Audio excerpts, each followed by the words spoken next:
بے سبب بولنے رہنے کی جو عادت ہوگی، ہر کسی شخص کو پھر تم سے شکایت ہوگی۔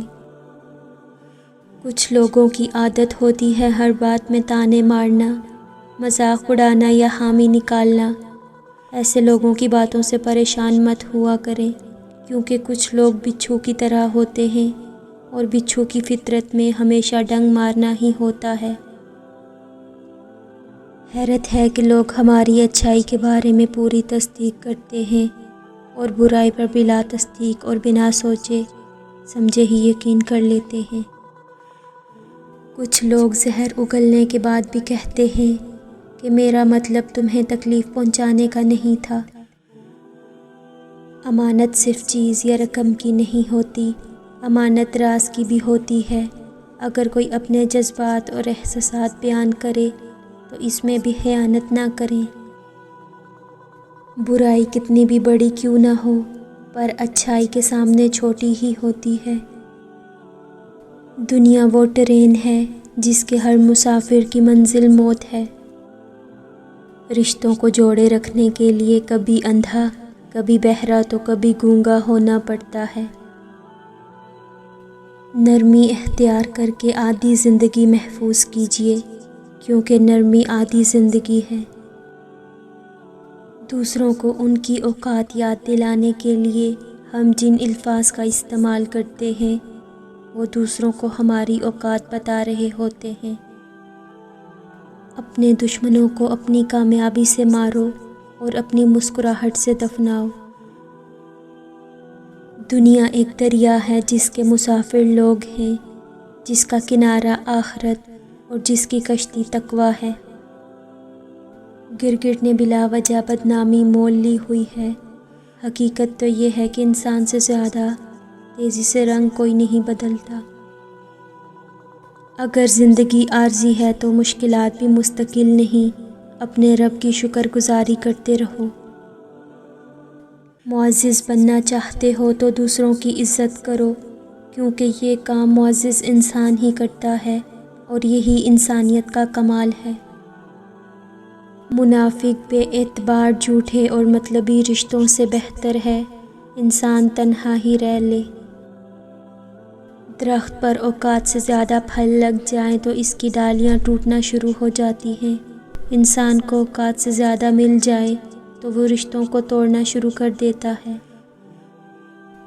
لوگوں کی خفیہ سازشوں سے تم پریشان نہ ہو، کیونکہ اللہ کی تدبیر اور چاہت سب پر بھاری ہے۔ اگر انسان اپنی انگلیوں کا استعمال اپنی ہی غلطیوں کو گننے کے لیے کرے تو دوسروں پر انگلی اٹھانے کا وقت ہی نہ ملے۔ اخلاق بھی رزق کی طرح ہے، اس میں بھی کچھ لوگ امیر، کچھ غریب اور کچھ انتہا کے مفلس ہوتے ہیں۔ طاقت رکھتے ہوئے معاف کرنا، شرمندہ نہ کرنا اور بھول جانا اللہ کے مقرب ہونے کی دلیل ہے۔ اپنے حقوق کا دفاع خود کرنا سیکھو۔ لشکر کا انتظار اکثر تمہاری جیت کو ہار میں بدل دیتا ہے۔ جنگ لازم ہو تو لشکر نہیں دیکھے جاتے۔ ہر شخص بااصول، ہر شخص باضمیر، صرف اپنی ذات تک، ذاتی مفاد تک۔ دکھاوے کی کوشش کبھی مت کرنا، جب کمال کو پہنچو گے تو خود ہی نظر آ جاؤ گے۔ دو طرح سے چیزیں دیکھنے میں چھوٹی نظر آتی ہیں، ایک دور سے اور دوسرا غرور سے۔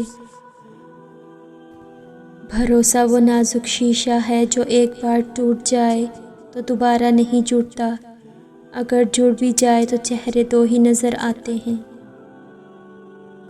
تم اپنی ہزار غلطیوں کے باوجود اپنے آپ سے محبت کرتے ہو، لیکن دوسروں کی ایک غلطی کی وجہ سے ان سے نفرت کیوں کرنے لگ جاتے ہو؟ یا تو خود غلطیاں کرنا چھوڑ دو یا دوسروں کو معاف کرنا سیکھ لو۔ حضرت علی رضی اللہ تعالیٰ عنہ نے فرمایا، وہ دعا بہت جلد قبول ہوتی ہے جب انسان کسی غیر موجود کے لیے غائبانہ دعا کرے۔ فاصلوں سے کبھی فرق نہیں پڑتا اگر رشتوں کی جڑیں مضبوط ہوں۔ ہمارا اچھا وقت دنیا کو بتاتا ہے کہ ہم کیا ہیں، ہمارا برا وقت ہمیں بتاتا ہے کہ دنیا کیا ہے۔ رسول اللہ صلی اللہ علیہ وسلم نے فرمایا کہ اللہ تعالیٰ ماں باپ کو ستانے کا گناہ نہیں بخشے گا۔ جو مزہ بخش دینے میں ہے وہ بدلہ لینے میں نہیں۔ بدترین خوشی وہ ہے جو کسی کو دکھ دے کر حاصل ہو۔ ایک دوسرے کے رزق پر نظر مت رکھو، کیونکہ رب سے بہتر کوئی تقسیم کرنے والا نہیں۔ بندے کے اخلاق سے ہی معلوم ہوتا ہے کہ وہ پڑھا لکھا ہے یا ان پڑھ ہے، یا پھر پڑھا لکھا جاہل ہے، لہٰذا اپنے اخلاق اچھے کریں۔ اگر انسان صبر کرنے والا ہو تو اس کے ساتھ کی گئی ہر زیادتی کا جواب عرش سے آتا ہے، کیونکہ اللہ تعالیٰ عز و جل صبر کرنے والوں کے ساتھ ہے۔ تہجد اتنی قیمتی ہے کہ اگر اللہ ہمیں نہ دیتا تو ہم کبھی سمجھ نہیں پاتے کہ اللہ کی محبت کس کو کہتے ہیں۔ حسن سلوک کی سب سے زیادہ حقدار تمہاری ماں ہے۔ زیادہ علم سیکھنے سے بہتر ہے تھوڑا سا ادب بھی سیکھا جائے۔ نبی کریم صلی اللہ علیہ وسلم نے ارشاد فرمایا، سب سے بڑی زیادتی یہ ہے کہ انسان ناحق کسی مسلمان کی بے عزتی کرے۔ جتنی آپ کی چادر ہے اس سے بھی کچھ کم پاؤں پھیلائیں، یقین کیجئے ہمیشہ سکھی رہیں گے۔ جاہل انسان دماغ سے زیادہ زبان استعمال کرتا ہے۔ زندہ شخص کی قدر کریں، زندہ شخص کے چہرے پر ایک مسکراہٹ لانا اس کی قبر پر پھول رکھنے سے بہتر ہے۔ اللہ کی رضا کے لیے کچھ چھوڑ کر دیکھیں، اللہ آپ کو بہترین سے نوازتا ہے۔ غلط کو غلط نہ سمجھ پانا جہالت کی نشانی ہے، اور غلط کو غلط نہ کہنا غلامی کی نشانی ہے۔ مشکل وقت میں دوست کی خاموشی دھوکہ دینے کے برابر ہے۔ اگر تم عظمت کی بلندیوں کو چھونا چاہتے ہو تو اپنے دل میں انسانیت کے لیے نفرت کی بجائے محبت آباد کرو۔